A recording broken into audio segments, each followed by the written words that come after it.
subscribe and press the bell icon. Search Science Class.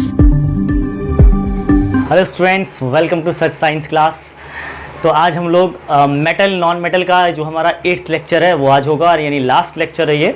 और इस lecture में ऐसा कह सकते हैं सेकंड लास्ट मान लो, एक और लेक्चर, एक और वीडियो मैं आपके लिए बना दूंगा। उसमें बहुत सारी इंपॉर्टेंट चीज़ें होंगी कोरोजन से रिलेटेड, इस चैप्टर से रिलेटेड, अब मिसलेनियस कह सकते हो आप उसको, एक और वीडियो में बना दूंगा आपके लिए, ठीक है। चलो, तो ये सेकंड लास्ट मानते हैं इसको, सेकंड लास्ट लेक्चर है। इसमें बहुत ही इंपॉर्टेंट टॉपिक और बहुत ही छोटी वीडियो होगी, पूरा देखना है पूरा देखना, क्योंकि पूरा तभी समझ में आएगा ये टॉपिक कैसा है, ठीक है। और ये पेपर में आते हैं। इस टॉपिक का नाम है, आपने देख लिया कि middle reactive elements, middle reactive metal का एक्सट्रैक्शन कर लिया, लो रिएक्टिव मेटल का एक्सट्रैक्शन कर लिया, हाई रिएक्टिव मेटल का एक्सट्रैक्शन कर लिया। सब मेटल का एक्सट्रैक्शन करने के बाद आपको एक प्योर मेटल मिला, लेकिन क्या अब भी वो प्योर है? क्या वो अब भी प्योर मेटल है? नो, अभी वो प्योर मेटल बिल्कुल नहीं है। अब उस मेटल के अंदर क्या है कि कुछ इंप्योरिटीज और प्रेजेंट है। किस फॉर्म में प्रेजेंट है इंप्योरिटीज? तो अभी उसके अंदर कुछ सैंड पार्टिकल्स, कुछ सॉइल पार्टिकल्स, ये सारी चीजें, ये सारी इंप्योरिटीज उसके अंदर प्रेजेंट है। तो उसको निकालना भी तो जरूरी है, ठीक है। तो उसको निकालने के लिए हम उस मेटल का आप क्या करने जा रहे हैं? रिफाइनिंग करने जा रहे हैं। Yes, refining. तो आप लोगों को ये समझ में आता है, कभी किसी बच्चों को नहीं आता, ज्यादा बच्चों को मैंने देखा डाउट रहा है इसमें। तो आज सारे डाउट्स क्लियर करके हम लोग पढ़ेंगे, ठीक है। एक एक चीज मुझे पता है कि आप कहाँ अटकते हो, कहाँ फंस जाते हो और कहाँ आपको बिल्कुल कंफ्यूज हो जाते हो, वो सारी चीजें मैं क्लियर करूंगा। बहुत अच्छे से देखना, छोटी वीडियो पूरा देखना। चलो, और अच्छा लगे तो लाइक शेयर कमेंट जरूर करना, और सब्सक्राइब कर लो जल्दी से, बेल आइकन प्रेस कर लो ताकि नोटिफिकेशन मिलेगा आपको वीडियो का, ठीक है। चलो स्टार्ट करते हैं, टाइम वेस्ट बिना किए हुए। तो इलेक्ट्रोलाइटिक रिफाइनिंग करने जा रहे हैं हम लोग, मेटल की रिफाइनिंग करने जा रहे हैं, जिसका एक्सट्रैक्शन हमने पहले किया है। तो देखो दोस्तों, पहले मैं इसके बारे में बता दूं। इलेक्ट्रोलाइटिक रिफाइनिंग में हमने एक डायग्राम बना रखा है। एक कंटेनर होता है, मान लो फॉर एग्जांपल कि हमारे पास एक कॉपर जो है वो मेटल है, ये इम्प्योर फॉर्म में अभी है। हमें इस कॉपर को प्योर कॉपर बनाना है रिफाइनिंग करने के बाद। एक हमने मेटल ले लिया, आप कुछ भी ले सकते हो, एल्यूमिनियम ले सकते हो, कॉपर ले सकते हो, आयरन ले सकते हो, कुछ भी आप मेटल ले सकते हो जिसकी रिफाइनिंग आप इस प्रोसेस से कर सकते हो। तो फॉर मैंने लिया कॉपर, तो कॉपर की रिफाइनिंग करनी है। ऐसे ध्यान से देखिएगा प्लीज। हाँ, कॉपर आपको पता है अभी ये इम्प्योर है, अभी इसके अंदर कुछ इंप्योरिटीज प्रेजेंट है, लाइक सॉइल सैंड, उसको हटाना है। अब इसको करें क्या सर? अब इस कॉपर को क्या करेंगे हम लोग? इस कंटेनर में डालेंगे, लेकिन ऐसे नहीं डालेंगे। इस कॉपर का पहले हम क्या करेंगे? एक रॉड बनाएंगे, एक बड़ा सा, मतलब एक जनरली एक बड़ा सा एक खंबे टाइप का, बिल्कुल ठीक है, एक तो वो बनाएंगे हम, एक रॉड टाइप का बनाएंगे, बहुत बड़ा सा पिलर टाइप बनाएंगे, और पिलर टाइप बना करके इस इम्प्योर कॉपर का यहां डाल देंगे इस कंटेनर में। ये कंटेनर एक्चुअली बहुत बड़ा होता है, इतने रूम बड़ा सा कंटेनर होता है, बड़े लेवल पे किया जाता है ये चीज। तो उस कंटेनर में क्या किया गया? एक पिलर बना दिया गया। किसका पिलर बनाया गया? बहुत मोटा सा पिलर बनाया गया, जो इम्प्योर कॉपर है हमें मिला, उसका एक पिलर बना दिया गया, ठीक है, बन गया पिलर। ओके, हमें इसमें से इंप्योरिटीज निकालनी है, सैंड सॉइल निकालना है, और उसके जस्ट बराबर में इसी कंटेनर में एक प्योर मेटल का उसी कॉपर मेटल, ध्यान रखना, जिसका ये कॉपर है ना, तो कॉपर मेटल का ही लेना है। ये वाला जो पिलर लेना है, पतला वाला, ये तो है इम्प्योर कॉपर, और ये प्योर कॉपर है। इसका एक छोटा सा पतला सा स्ट्रिप में एक पतला सा पिलर ले लिया, छोटा सा डाल दिया, ठीक है। उस कंटेनर में डालने के बाद इन दोनों पिलर को, हम इन दोनों को क्या करते हैं? बैटरी। इस पर पॉजिटिव चार्ज क्रिएट करना है, इस पर नेगेटिव चार्ज क्रिएट करना है। पॉजिटिव चार्ज वाले को एनोड और नेगेटिव चार्ज वाले को कैथोड बोलते हैं, ठीक है। और इसको हमने बैटरी से ज्वाइन किया, पॉजिटिव को पॉजिटिव टर्मिनल से, नेगेटिव को नेगेटिव टर्मिनल से।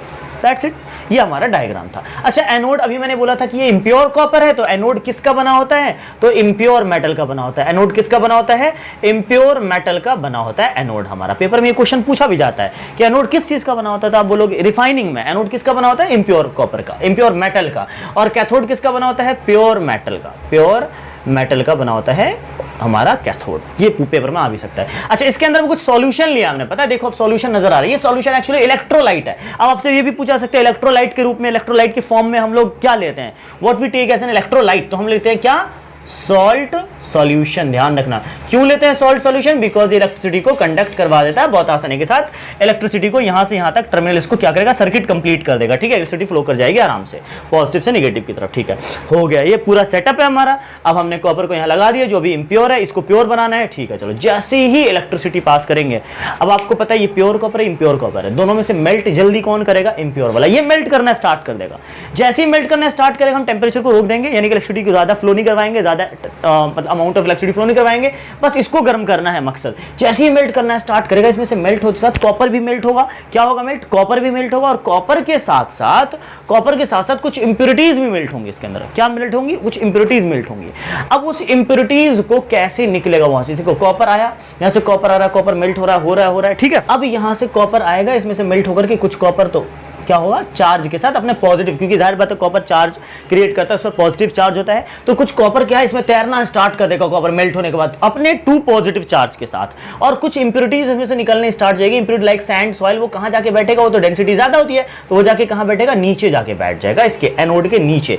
तो एनोड के नीचे कुछ इस तरह से इंप्योरिटीज लाके बैठ जाती है, इंप्योरिटीज कुछ इस तरह से जाके बैठ जाती है। इंप्योरिटीज देखो ये इस तरह से इकट्ठा हो गई सारी इंप्योरिटीज, एनोड के नीचे सारी इंप्योरिटीज यहाँ पर इकट्ठा हो जाती है, ठीक है। इसको इंप्योरिटीज, ये सारी इंप्योरिटीज नीचे आ गई, ठीक है, सारी इंप्योरिटीज नीचे आ गई। कॉपर अपना तैरने लगा इसकी तरफ, कॉपर पे पॉजिटिव चार्ज है, कॉपर जाएगा कहां बताओ? तो पॉजिटिव चार्ज वाला नेगेटिव चार्ज की तरफ जाता है। देखो पॉजिटिव चार्ज वाला कहां जाके चिपकेगा? कैथोड पे जाके चिपकेगा। अब जब ये कैथोड पे जाके चिपकेगा कॉपर, सारे कॉपर निकल के कहां जाएंगे? कैथोड की तरफ अट्रैक्ट होंगे, पॉजिटिव नेगेटिव अट्रैक्ट, सारे कॉपर जाके चिपक गए कहां पर? कैथोड के पास। कैथोड के पास क्या है? इलेक्ट्रॉन से। ये इलेक्ट्रॉन ये जो पॉजिटिव चार्ज कब बनता है? जब इलेक्ट्रॉन कोई लूज करता है, तो इसको लूज किया हुआ इलेक्ट्रॉन मिल जाएगा, किससे मिलेगा? कैथोड से, और वापस से कॉपर बन जाएगा और जाके चिपक जाएगा किस पर?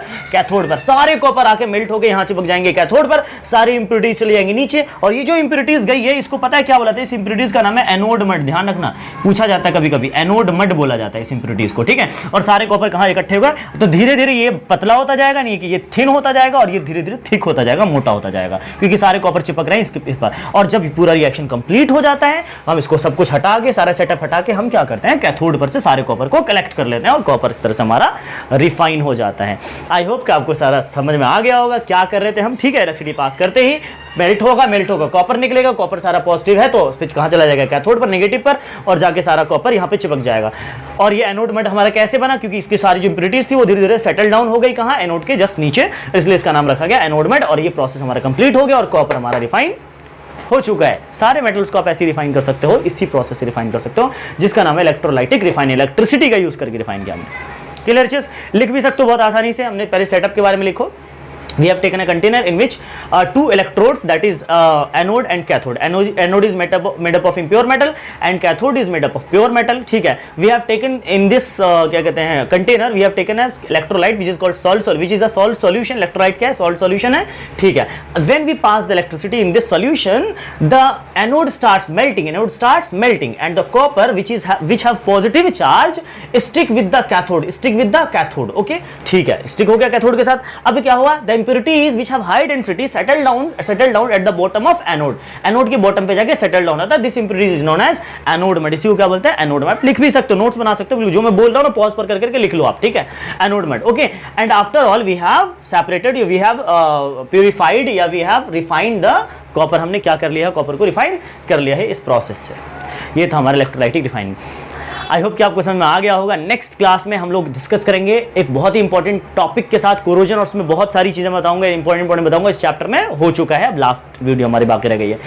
अगर आपको अच्छा लगा हो, समझ में आया है, तो प्लीज जल्दी से सब्सक्राइब करो, बेल आइकन प्रेस करो, ताकि हर वीडियो आपको मिलता रहेगा। 10th class, 9th class, 11th class, सब कुछ, एवरीथिंग, साइंस के सारे चीजों, सारे सब्जेक्ट्स, सारे चैप्टर्स के बारे में, ठीक है ना? ओके, तो जल्दी से लाइक करो, शेयर करो और कमेंट करो, ठीक है? और अगर कोई प्रॉब्लम आती है, कुछ डाउट्स है, तो आप मुझे कमेंट सेक्शन में कमेंट करके पूछ सकते हो। और डिस्क्रिप्शन में सारे लिंक अवेलेबल है पूरे वीडियोस के, इस चैप्टर के, वो जाके आप स्टार्टिंग से देख सकते हो। अगर आप समझ में नहीं आया ये चीज, तो आपको स्टार्टिंग से देखना पड़ेगा, राइट? तो स्टार्टिंग से आप धीरे धीरे वीडियोस को देख सकते हो।